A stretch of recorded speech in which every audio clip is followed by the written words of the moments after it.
Hello students, कैसे हैं आप लोग। चलिए शुरू करते हैं ई क्लासेस। स्टूडेंट्स, आज क्लास 8 साइंस एनसीईआरटी बुक और ये चैप्टर है 7 और मेरा टॉपिक है conservation of plants and animals. Students, मेरे वीडियोस को आप लाइक, सब्सक्राइब और शेयर जरूर करिएगा और अपने फ्रेंड्स के साथ शेयर करेंगे तो आपके फ्रेंड्स को भी हेल्प मिलेगी इसके बारे में नॉलेज के लिए। चलिए वीडियोस को शुरू करते हैं। Conservation of plants and animals के बारे में मैंने आपको एक वीडियो ऑलरेडी बना दिया है, उसको आप जाके देखिएगा और उसमें मैंने बहुत सारी चीज़ें बताई थी और मैंने ये बताया था कि जो मतलब बायोस्फीयर रिजर्व होता है, वो बायोस्फीयर रिजर्व एक बहुत बड़ा ब्रॉड एरिया है जिसमें वाइल्ड एनिमल्स और प्लांट साथ में उस एरिया को भी कंजर्व किया जाता है, प्रोटेक्ट किया जाता है बाय द गवर्नमेंट। और बायोस्फीयर रिजर्व एरिया इतना हैवी होता है कि उसके अंतर्गत, उसके अंडर में नेशनल पार्क और वाइल्ड लाइफ सेंचुरी जैसे दो अदर टाइप के प्रोटेक्टेड एरियाज भी आ जाते हैं। इस चैप्टर में दो बच्चों के एग्जाम्पल्स को लेकर के कि बूझो और पहेली जो अपने टीचर के साथ, अपने प्रोफेसर के साथ, प्रोफेसर अहमद के साथ घूम रहे हैं और घूमने कहाँ गए हैं, मध्य प्रदेश के बायोस्फीयर रिजर्व में जिसका नाम है Pachmarhi biosphere reserve. Pachmarhi biosphere reserve में बोरी सेंचुरी है और इसके अलावा एक नेशनल पार्क भी है जिसका नाम है सतपुरा नेशनल पार्क। स्टूडेंट्स, हम इसको पढ़ाते पढ़ाते आपको ये भी बताए थे कि वहाँ पे फॉरेस्ट में दो तरह के जीव रहते हैं जिनको हम साइंस की भाषा में फ्लोरा एंड फौना बोलते हैं। फ्लोरा मीन्स होता है प्लांट्स, फौना मीन्स होता है एनिमल्स। और प्लांट्स और कुछ एनिमल्स यहाँ पे दिखाए गए हैं। स्टूडेंट्स, इसके आगे आज मुझे पढ़ाना है आपको एंडेमिक स्पीसीज। एंडेमिक स्पीसीज क्या है, इनके बारे में हम पढ़ाते हैं। ये एक्चुअली एक स्टोरी टाइप की है जिसमें कि बच्चे घूमने गए हुए हैं, विजिट करने गए हैं कहाँ पे, बायोस्फीयर रिजर्व पचमढ़ी मध्य प्रदेश में। जैसे ही वो लोग और ज्यादा अंदर quickly enter the deep forest और अंदर फॉरेस्ट के अंदर जाते हैं तो children are surprise to see very big squirrel. देखिए, ये है स्क्वायरल। चिल्ड्रन इस तरह की स्क्वायरल को देख करके सरप्राइज हो गए। तब वो जो गाइड होता है, माधव जी गाइड थे और उन्होंने मतलब बच्चों में बड़ा क्यूरियस जिज्ञासा आ गई कि आखिर ये किस तरह की बिल्ली है, किस तरह की स्क्वायरल है जिसमें बिग प्लफी टेल होता है। बिग प्लफी टेल ये है, एक्चुअली इनकी जो टेल होती है उसमें बहुत सारे हेयर्स वगैरह होते हैं जिनको बिग प्लफी टेल बोलते हैं। तो माधव जी ने उनको डिस्क्राइब किया, बच्चों को बताया कि स्टूडेंट्स ये जायंट स्क्वायरल के नाम से जानी जाती है। जायंट स्क्वायरल यानी बड़ी बिल्ली, बड़ी गिलहरी। और ये जो जायंट स्क्वायरल है ये एंडेमिक टू दिस एरिया, इस एरिया में एंडेमिक स्पीसीज के रूप में है। तब बच्चे बड़े परेशान हुए कि आखिर एंडेमिक स्पीसीज क्या होता है। प्रोफेसर जी ने बताया कि endemic species are those species of plants and animals which are found exclusively in a particular area. They are not naturally found anywhere else. मतलब कि एंडेमिक स्पीसीज ऐसे स्पीसीज होते हैं, ऐसे जीव होते हैं जो किसी पार्टिकुलर एरिया में ही पाए जाते हैं, हर जगह नहीं पाए जाते। उनको हम एंडेमिक स्पीसीज बोलते हैं। एंडेमिक स्पीसीज प्राकृतिक रूप से हर जगह इसलिए नहीं पाए जाते क्योंकि बहुत सारे जो इंडस्ट्रियलाइजेशन के वजह से इनके हैबिटेट में चेंजिंग कर रहे हैं ये अपने मानव लोग, इंसान लोग, इसलिए ये किसी कुछ पार्टिकुलर एरिया में, पार्टिकुलर जोन में ही सीमित रह गए हैं। प्रोफेसर उन्होंने ये भी बताया कि प्लांट्स में साल और मैंगो, मैंगो में कौन सा मैंगो, वाइल्ड मैंगो, ठीक है, और साल, साल एक प्लांट है, वाइल्ड मैंगो का यहाँ डायग्राम आप देख रहे हैं। तो वाइल्ड मैंगो और साल एक ऐसा ही प्लांट है, यानी जिसको हम फ्लोरा बोलेंगे, और पचमढ़ी बायोस्फीयर रिजर्व में ये पाए जाते हैं। इसके अलावा bison, Indian giant squirrel and flying squirrel are endemic fauna of this area.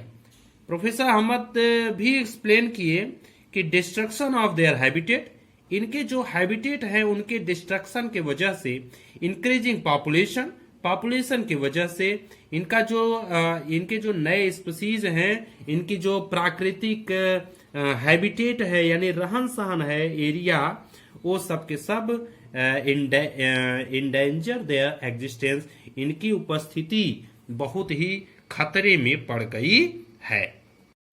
So endemic species में मैंने आपको जायंट स्क्वायरल और मैंगो, वाइल्ड मैंगो के डायग्राम भी दिखाए। इसके अलावा जो और अन्य नेम है उनमें से बाइसन, बाइसन भैंसा को बोलते हैं, Indian giant squirrel, flying squirrel, ये सब कैसे हैं, एंडेमिक स्पीसीज हैं। स्टूडेंट्स, ये जानना आपके लिए जरूरी है कि आखिर ये स्पीसीज क्या है। स्पीसीज को हम साइंस की लैंग्वेज में जाति हिंदी में बोलते हैं। अब आप जाति तो नॉर्मली अपने इंसानों में समझ जाते हो, हाँ ये इस जाति के, इस जाति के। यहाँ पे थोड़ा सा डिफरेंट है। जो साइंटिफिक इसका डेफिनेशन है, species is a group of population which are capable of interbreeding. मतलब ये पॉपुलेशन का ग्रुप है, पॉपुलेशन का ग्रुप में से जिनके बीच इंटरब्रीडिंग हो सकती है या कैपेबल होते हैं।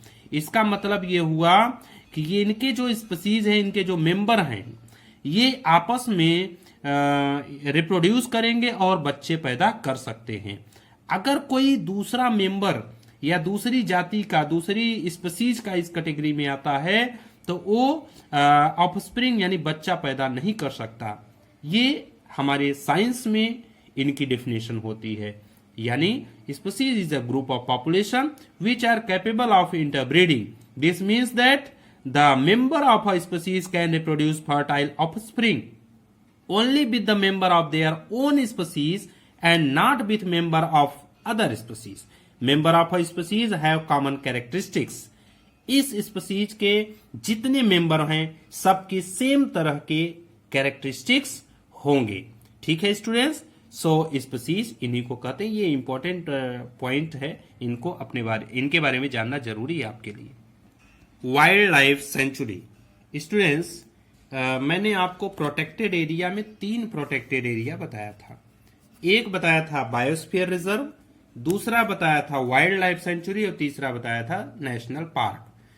तो जो बायोस्फीयर रिजर्व, जिस बायोस्फीयर रिजर्व में बच्चे घूमने विजिट करने गए हैं, जिनकी हम स्टोरी यहां बता रहे हैं, स्टोरी के माध्यम से ही आपको इनके बारे में नॉलेज दे रहे हैं।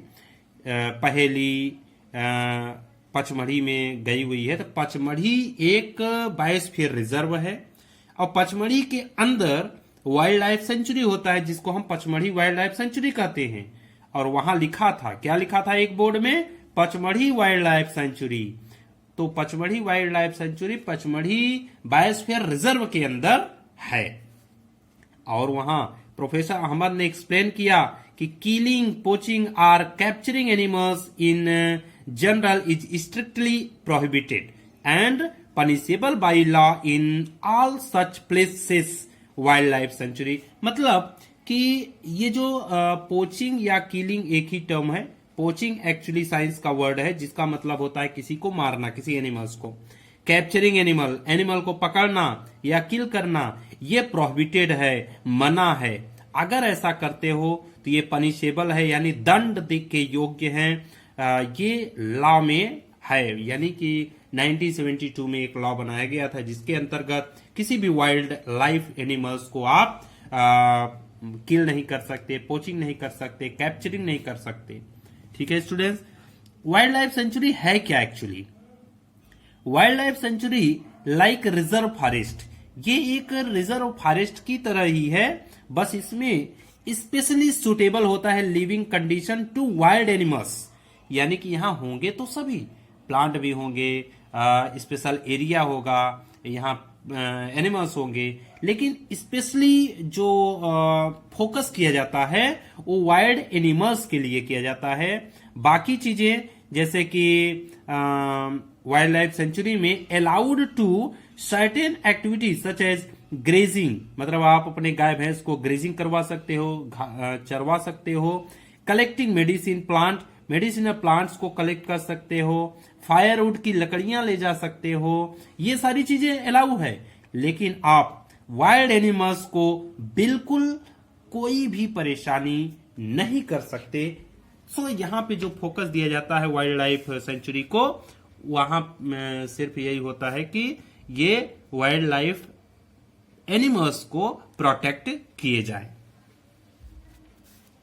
सम of threatened wild life black buck, threatened या ऐसे कि इंडेंजर्ड, जिनकी संख्या कम हो गई है, जिनकी संख्या कम होती जा रही है, जिनकी मतलब पोचिंग की जा रही है, यानी ज्यादा से ज्यादा हंटिंग या शिकार किया जा रहा है, ऐसे एनिमल्स को थ्रेटेंड कैटेगरी में रखा गया है। और थ्रेटेंड कैटेगरी एक ऐसी कैटेगरी होती है जिसके अंतर्गत इनका ज्यादा ध्यान दिया जाता है।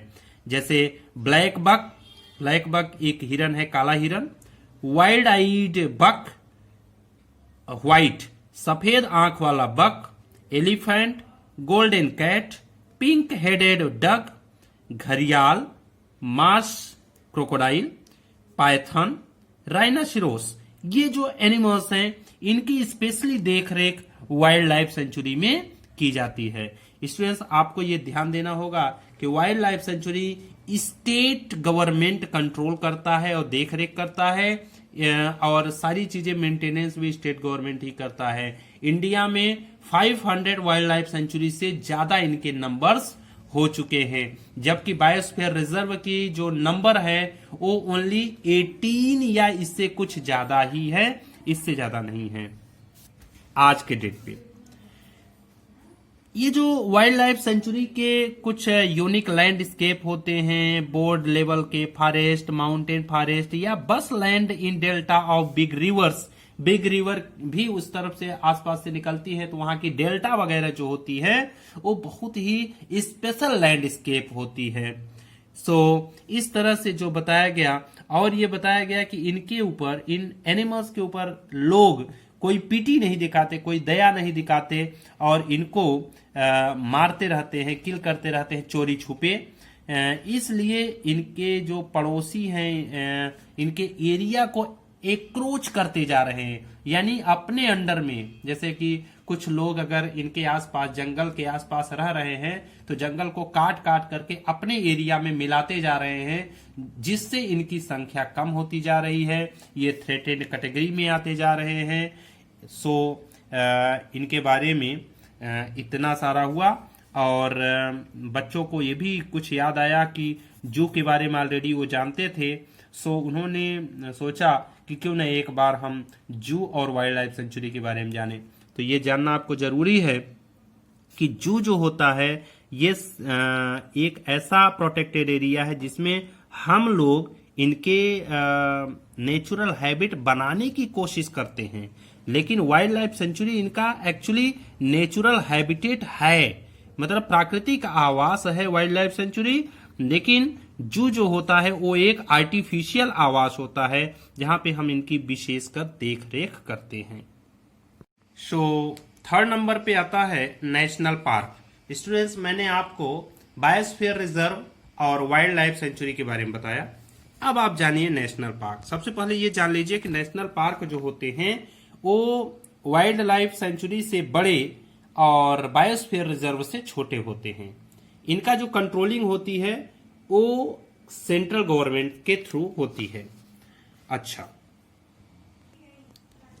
सो नेशनल पार्क में ये बताया कि जैसे ही बच्चे कंटिन्यू आगे बढ़े, बच्चे विजिट करने गए हुए हैं, तो वहां पे क्या हुआ कि आगे जाते हैं तो एक दूसरा बोर्ड दिखता है। जिस तरह से वाइल्ड लाइफ सेंचुरी लिखा हुआ बोर्ड एक दिखा था, उसी तरह एक नया बोर्ड दिखता है जहां पे लिखा है सतपुरा नेशनल पार्क। सो बच्चे ये भी जानने के लिए बहुत ज्यादा उत्सुक हुए। तो माधव जी जो कि गाइड हैं वहां जंगल में, आप जब कभी जंगल में यानी कि किसी नेशनल फॉरेस्ट, नेशनल पार्क वगैरह में जाएंगे तो वहां पे आपको एक गाइड दिया जाएगा जो आपको बताएगा जंगल के बारे में। तो उन्होंने बताया कि ये एक्चुअली जो ये जिस फॉरेस्ट रिजर्व में आए हुए हैं, ये बहुत बड़ा रिजर्व है, बहुत बड़ा लार्ज एरिया का रिजर्व है। यहाँ पे कई तरह के इकोसिस्टम पाए जाते हैं। दे प्रिजर्व फ्लोरा फौना लैंडस्केप, जहाँ पे फ्लोरा फौना और लैंडस्केप का प्रिजर्व किया जाता है। साथ में historic object of an area, इनके हिस्टोरिक ऑब्जेक्टिव भी है इस एरिया का, जैसे कि Satpura national park is the first reserve forest of India.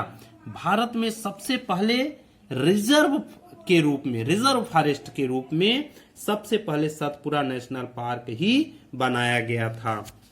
इसलिए ये इनका हिस्टोरिक वैल्यू भी है। ठीक है। The finest Indian teak is found in the forest, यहाँ पे फाइनेस्ट इंडियन टीक पाया जाता है। ठीक है। There are more than 100 national park in India.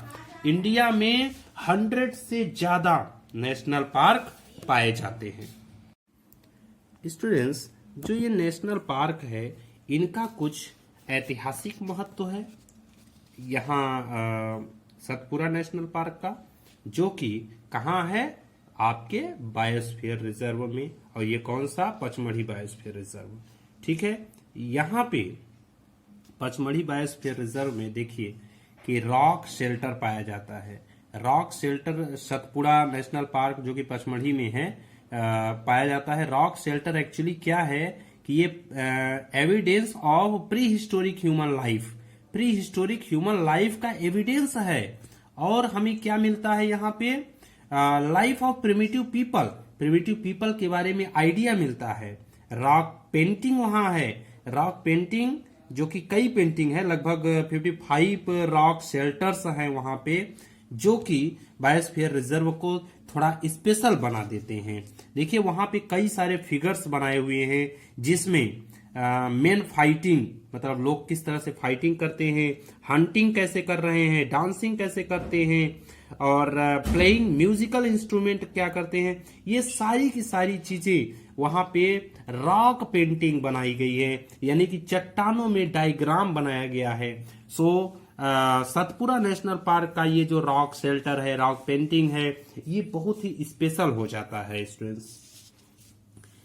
As children move ahead, जैसे ही चिल्ड्रेन आगे बढ़ते हैं। स्टूडेंट्स, ये मैं आपको एक स्टोरी के माध्यम से ही बता रहा हूं। देखिए यहाँ पे बूझो पहेली अपने प्रोफेसर के साथ, अपने कुछ बच्चों, अपने कुछ साथियों के साथ स्कूल से घूमने, विजिट करने गए हुए हैं, जो कि पचमढ़ी बायोस्फीयर रिजर्व में गए हैं। और पचमढ़ी बायोस्फीयर में सबसे पहले पचमढ़ी बायोस्फीयर रिजर्व में एंट्री किए। उसके बाद उन्हें फ्लोरा फौना के बारे में जानकारी मिली, एंडेमिक स्पीसीज के बारे में जानकारी मिली, वाइल्ड लाइफ सेंचुरी और नेशनल पार्क का भी बोर्ड इनको दिखा, जहां पे बहुत सारी चीजों के बारे में जानकारी मिली ऑलरेडी, जो हमने डिस्कस कर दिया है। इसके बाद आगे बढ़ते हैं तो एक नया बोर्ड इनको दिखता है जिसमें लिखा है सतपुरा टाइगर रिजर्व। स्टूडेंट, ये जो सतपुरा टाइगर रिजर्व लिखा मिला तो माधव जी ने एक्सप्लेन किया, माधव जी जो कि गाइड हैं, कि project tiger was launched by government to protect the tiger in the country. उन्होंने बताया कि प्रोजेक्ट टाइगर ये लॉन्च किया गया, जो कि टाइगर को प्रोटेक्ट करने के लिए बनाया गया, ये लॉन्च किया गया गवर्नमेंट के द्वारा कंट्री में यानी देश में। इसका जो ऑब्जेक्टिव है कि टाइगर की सर्वाइवल, टाइगर की मेंटेनेंस, टाइगर की पॉपुलेशन मेंटेन रखने के लिए देश में, कि इनकी संख्या कम ना हो, क्योंकि लोग इनकी भी पोचिंग यानी कि हंटिंग करना करते रहते हैं। ये देखिए टाइगर है, इनको हम बंगाल टाइगर बोलते हैं। तो tiger is one of the many species which are slowly disappearing from our forest, but the Satpura Tiger Reserve is unique in the sense that is significant increase in the population of tiger has been seen here. So students, मतलब tiger की जो population है ये तो अपने India में काफी जगह इनकी धीरे धीरे डिसअपियरिंग हो रहे हैं, खत्म हो रहे हैं, लेकिन इनके नंबर्स सतपुरा टाइगर रिजर्व में बहुत ही यूनिक दिख रहा है, यानी कि इनके नंबर धीरे धीरे इंक्रीज हो रहे हैं, पॉपुलेशन इनकी बढ़ रही है, और पॉपुलेशन बढ़ना ये हमारे एनवायरनमेंट के लिए अच्छा है। सो आगे बढ़ते हैं कि एक समय इस सतपुरा टाइगर रिजर्व में जो ये लायन है, एलिफेंट है, वाइल्ड बफेलो है, बारहसिंघा है, इस तरह के बहुत सारे स्पेशल और डिफरेंट टाइप के ऑर्गेनिजम्स, एनिमल्स वहां पाए जाते थे। हाँ, ये बात अलग है कि लोगों के पोचिंग के वजह से वहां ये विलुप्त हो गए हैं, ठीक है, विलुप्त यानी एक्सटिंक्ट हो गए हैं, ठीक है। और animals whose number are diminishing level of that they might face extinction are known as endangered animals. ऐसे एनिमल जो धीरे धीरे खत्म हो रहे हैं, जो प्रॉब्लम्स को फेस कर रहे हैं, उनको हम इंडेंजर्ड एनिमल्स कहते हैं। बोझो रिमाइंड ऑफ द डायनासोर, बोझो को पहले से पता था, रिमाइंड किया कि डायनासोर जो कि आज एक्सटिंक्ट हो गए हैं, यानी विलुप्त हो गए हैं लॉन्ग टाइम एगो, बहुत समय पहले ही, तो वो भी पहले बहुत सारे इनकी पॉपुलेशन थी, और धीरे धीरे एनवायरमेंटल चेंजेस के वजह से ये डायनासोर खत्म हो गए हैं। ये देखिए वाइल्ड बफेलो है, ये है बारहसिंघा, वाइल्ड बफेलो, बारहसिंघा, टाइगर, ठीक है। ये सब जो एनिमल्स हैं ये नेशनल पार्क में और टाइगर रिजर्व में हैं। Animal has become difficult because disturbance in their natural habitat. ये एनिमल्स की जो प्रॉब्लम फेस कर रहे हैं, डिफिकल्ट फेस कर रहे हैं, इनका सिर्फ एक विशेष रीजन है, क्या? Disturbance in their natural habitat. इनके प्राकृतिक हैबिटेट को डिस्टर्बेंस हमारे ही यानी इंसानों के द्वारा ही किया जा रहा है। प्रोफेसर अहमद ने और एक्सप्लेन किया कि इनके लिए, प्लांट्स के लिए, एनिमल्स के लिए स्ट्रिक्ट रूल होता है, जो कि एनिमल नेशनल पार्क के लिए बनाया गया है, स्ट्रिक्ट रूल। और उसमें अगर हम देखें तो grazing, poaching, hunting, capturing of animals, collection of firewood, medicinal plants, ये सारी चीजें अलाउड नहीं हैं। जबकि इसके अपोजिट में मैंने क्या बताया, वाइल्ड लाइफ सेंचुरी में ये सारी चीजें अलाउड है। सो जितना एरिया ये प्रोटेक्टेड एरिया हो जाता है नेशनल पार्क का और टाइगर रिजर्व का, यहां पे अलग स्ट्रिक्टली रूल लागू कर दिया जाता है। सो पहले ये जानना चाहती है कि are only big animals facing extinct, मतलब ये जो प्रॉब्लम्स है एनिमल्स में, तो क्या सिर्फ बड़े एनिमल्स में है? सो माधव जी ने एक्सप्लेन किया कि नो, स्मॉल एनिमल्स भी उसी तरह से much more in danger of becoming extinct than the bigger animals. Bigger animals की तरह ही स्मॉल एनिमल्स भी डेंजर में हैं। जैसे कि हम स्नेक को क्या करते हैं, मार डालते हैं, फ्रॉग्स को मार डालते हैं, लिजार्ड्स, बैट्स, आउल, इनको हम लोग क्या करते हैं कि बड़ी ही बिना क्रूरता से मार डालते हैं। हमें ये रियलाइज नहीं होता इनकी इंपॉर्टेंस, कि इकोसिस्टम में इंपॉर्टेंस इनकी क्या है, ये हम नहीं समझ पाते और इनको बड़ी ही क्रूरता से मार डालते हैं। By killing them we are harming ourselves. इनको मारना अपने लिए ही हार्मफुल है। कैसे? क्योंकि इनका जो रोल, ये भले ही साइज में छोटे हैं, लेकिन इनका इकोसिस्टम में रोल हम इग्नोर नहीं कर सकते, क्योंकि ये फूड चेन और फूड वेब में बहुत ही इंपॉर्टेंट रोल निभाते हैं। फूड चेन, फूड वेब को हम क्लास 7th में आगे डिस्क्राइब करेंगे, क्योंकि ये छोटा टॉपिक नहीं है। लेकिन बस इतना जानिए कि इनकी importance food chain, food web जो कि इकोसिस्टम का ही एक पार्ट होता है, बहुत ही ज्यादा इंपॉर्टेंस है। इकोसिस्टम के बारे में हम थोड़ा सा जान लेते हैं कि an ecosystem is made up of the plants, animals, microorganisms in an area along with non-living components such as climate, soil, river, delta, etc. Students ध्यान से समझना, इकोसिस्टम को हम सिर्फ थोड़ा सा ही नहीं कह सकते, हम इतना कहेंगे कि इसमें प्लांट्स, एनिमल्स, माइक्रो ऑर्गेनिज्म किसी एरिया में रह रहे हों, साथ में उनमें non living animals, non living components जैसे कि क्लाइमेट, सोयल, रिवर, रिवर की जो डेल्टा वगैरह है, वाटर है, लाइट है, और भी चीजें मैं ऐड कर रहा हूं। ये सारे चीजें मतलब एनिमल्स को क्या चाहिए, एनिमल्स को सांस लेने के एयर चाहिए, प्लांट्स को कार्बन डाइऑक्साइड चाहिए, लाइट चाहिए, ये सब चाहिए ना, वाटर भी सबको चाहिए। तो ये सारी चीजें जो हैं एनवायरमेंट की नॉन लिविंग कंपोनेंट्स जिनको हम एबायोटिक कंपोनेंट्स कहते हैं, और लिविंग कंपोनेंट्स जैसे कि प्लांट्स, एनिमल्स और माइक्रो ऑर्गेनिज्म, यानी इनको हम बायोटिक कंपोनेंट्स कहते हैं। सो बायोटिक और एबायोटिक कंपोनेंट्स दोनों को मिला करके किसी पार्टिकुलर एरिया की हम बात कहें तो उस एरिया को हम बोलेंगे इकोसिस्टम। इसका एग्जांपल हम ये कह सकते हैं कि फॉरेस्ट एक इकोसिस्टम है। कोई अगर पॉन्ड की बात करें, पॉन्ड एक इकोसिस्टम है। रिवर की बात करें, रिवर एक इकोसिस्टम है। ग्रासलैंड आल्सो, ग्रासलैंड भी एक इकोसिस्टम है। ठीक है, साथ ही हम किसी डेजर्ट को भी इकोसिस्टम कहते हैं। डेजर्ट जैसे कि अपना थार का डेजर्ट, ठीक है, फॉरेस्ट वगैरह तो बना ही दिया। यहां तक कि एक कोई विलेज जो होता है, विलेज जहां पे और भी बहुत सारे एनिमल्स होते हैं, उनको भी एक हम इकोसिस्टम कह सकते हैं। वैसे ecosystem basically wild animals, wild plant और डिफरेंट टाइप के कंपोनेंट्स के लिए यूज किया जाता है। सो स्टूडेंट्स, प्रोफेसर अहमद उनके जो टीचर हैं बच्चों को बताए कि बच्चे ये रेड डाटा बुक एक ऐसी बुक होती है जो कि सोर्स होती है। Red data book is the source book which keeps a record of all the endangered animals and plants.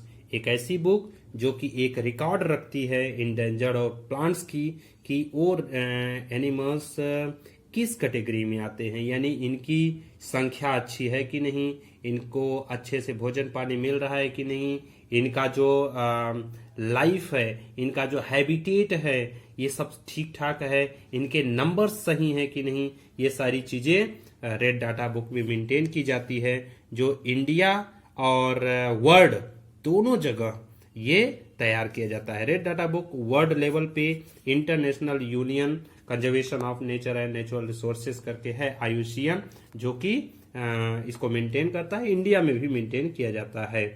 Migration, जैसे ही बच्चे आगे बढ़े तो एक तवा रिजर्वायर है, और वहां पे जाकर के, तवा रिजर्वायर एक्चुअली एक नदी है, तवा नदी, तो वहां पे जाकर के बच्चे कुछ देर के लिए रुके और रेस्ट लेने लगे। वहां पे देखते हैं कि कुछ बर्ड्स आसपास घूम रही हैं, उड़ रही हैं। तो बच्चे देखे और बोले कि ये क्या? तो माधव जी बोले कि स्टूडेंट्स, चिल्ड्रेन, ये माइग्रेटरी बर्ड हैं। ये बर्ड्स बहुत दूर से किसी इंडिया के या किसी वर्ल्ड के दूसरे पार्ट से उड़ करके आते हैं। ये जो बर्ड्स हैं ये साल में किसी पार्टिकुलर टाइम पे पार्टिकुलर फंक्शन वर्क के लिए आते हैं। जैसे कि अगर किसी दूसरे एरिया में क्लाइमेटिक चेंजेस हो गया तो क्लाइमेटिक चेंजेस होता रहता है, जैसे कि दूसरे एरिया में वहां ठंड ज्यादा पड़ी तो वहां से उड़ करके अपने इंडिया में आ जाते हैं। कुछ ऐसे बर्ड्स हैं जो कि लेइंग एग्स यानी अंडे देने के लिए आते हैं, जो कि दूसरे जगह वेरी कोल्ड होता है, यहाँ पे इनको उसके अनुकूल यानी ऐसा यहाँ पे मतलब बच्चे पैदा करने के लिए, अंडे देने के लिए उस तरह का एनवायरनमेंट होता है। ठीक है, और इसके अलावा बर्ड्स देखो अच्छी तरह से यहाँ माइग्रेटरी बर्ड के लिए बताया गया है, birds who cover long distance to reach another land area known as migratory bird as पहली लर्न इन क्लास 7th में ऑलरेडी पढ़ाया गया है कि ऐसे बर्ड जो काफी दूर की एरिया को कवर करके किसी दूसरे एरिया में जाए तो उनको हम माइग्रेटरी बर्ड बोलते हैं। एक्चुअली वो सीजनल आते हैं या ईयर में वंस अ टाइम जरूर आएंगे। नेक्स्ट पॉइंट आता है रिसाइकलिंग ऑफ पेपर। तो प्रोफेसर अहमद जी ने बताया कि स्टूडेंट्स आज ये जो फॉरेस्ट में प्लांट्स हैं, यानी 17 fully grown tree to make 1 ton of paper, 1 ton paper बनाने के लिए 17 फुली ग्रोन ट्री की जरूरत होती है। इसलिए अगर हम लोग इनकी एक पेपर रोजाना हर एक इंसान सेव करे तो हम कई प्लांट्स की ऑलरेडी बिना सेव करते हुए भी सेव कर लेंगे और इनसे हमारा एनवायरनमेंट भी सही रहेगा। हम इनको सेव करने का सबसे अच्छा तरीका है कि एक जो पेज होता है इनको हम रीयूज और रिसाइकल कर सकते हैं। रीयूज और रिसाइकल करके हम बहुत सारे पेपर्स बचा सकते हैं। कम से कम 5 to 7 टाइम किसी भी पेपर को हम रीयूज और रिसाइकल कर सकते हैं। इस तरह से ये चैप्टर में लास्ट एंडिंग पॉइंट बचता है रिफॉरेस्टेशन। स्टूडेंट्स, रिफॉरेस्टेशन डिफॉरेस्टेशन के बाद होता है, यानी कि अगर हम किसी प्लांट्स को किसी फॉरेस्ट में कई प्लांट्स काट दिए या वो पूरा फॉरेस्ट ही खत्म कर दिए काट करके, तो उसको बोलते हैं हम डिफॉरेस्टेशन। हालांकि डिफॉरेस्टेशन कई वजह से होता है कि इंडस्ट्री लगानी है, घर बनाना है, या फिर अपनी आवश्यक चीजों की जरूरत जैसे लकड़ी वगैरह की जरूरत के लिए भी हम प्लांट्स को काट देते हैं। अगर वहां पे हम प्लांटेशन कर दें, फिर से प्लांट्स को लगा दें, तो उनको हम बोलते हैं रिफॉरेस्टेशन। रिफॉरेस्टेशन हमें जरूरी होता है लगाना, क्योंकि अगर रिफॉरेस्टेशन नहीं करेंगे तो आगे चल के हमारे फ्यूचर में, हमारे जनरेशन में बहुत ज्यादा प्रॉब्लम्स होने वाली है। Plantation of more trees is the only option. सिर्फ एक ही ऑप्शन है एनवायरनमेंट को सही करना, और पूरे एनवायरनमेंट में जो ये मतलब एनवायरमेंटल चेंजेस होते हैं ये भी सिर्फ प्लांटेशन की वजह से होते हैं। अगर प्लांटेशन करेंगे तो नहीं होंगे, अच्छे हमारा एक मेंटेन्ड एनवायरमेंटल चेंजेस रहेगा। इस तरह से प्रोफेसर अहमद ने बच्चों को बताया, और लास्ट में जंगल में सनसेट के बाद नहीं रुकना चाहिए, इसलिए सब लोग वहां से चल दिए और जंगल से बाहर निकल आए। इस तरह से स्टूडेंट्स एक विजिटेड टूर के माध्यम से इस चैप्टर में बताया गया, जो कि आपको समझ में आया होगा कि किस तरह से प्रोटेक्टेड एरियाज होते हैं, कितने तरह के होते हैं। बाकी कुछ आर्टिफिशियल प्रोटेक्टेड एरिया होते हैं, जैसे कि जू यानी चिड़ियाघर। इसके अलावा और भी बहुत सारे आर्टिफिशियल प्रोटेक्टेड एरिया हैं, जिनको हम प्लांट गार्डन और एनिमल ये क्या कहते हैं अनदर टाइप के भी पाए जाते हैं प्रोटेक्टेड एरिया। लेकिन जो सबसे बेस्ट इन 3 प्रोटेक्टेड एरिया मैंने बताया, और एक स्पेशल टाइगर के लिए बताया। देखो हर अलग अलग एनिमल जो ज्यादा इंडेंजर्ड हो रहे हैं उनके लिए भी अलग तरह की प्रोटेक्टेड एरिया बनाई गई है, जैसे कि टाइगर रिजर्व तो है ही, एलिफेंट रिजर्व, राइनासिरोस का रिजर्व, ये सारे अलग अलग एनिमल्स के लिए भी इंडियन गवर्नमेंट के द्वारा बनाया गया है। सो स्टूडेंट्स, आई होप कि आपको ये इस चैप्टर के इंफॉर्मेशन, इस चैप्टर के एक्सप्लेनेशन अच्छी लगी होंगी। अच्छी लगे तो आप मेरे वीडियोस को लाइक करिए, सब्सक्राइब करिए और शेयर करिए, जिससे आपके फ्रेंड्स लोगों को भी इन सब के बारे में नॉलेज मिले। Thanks for watching.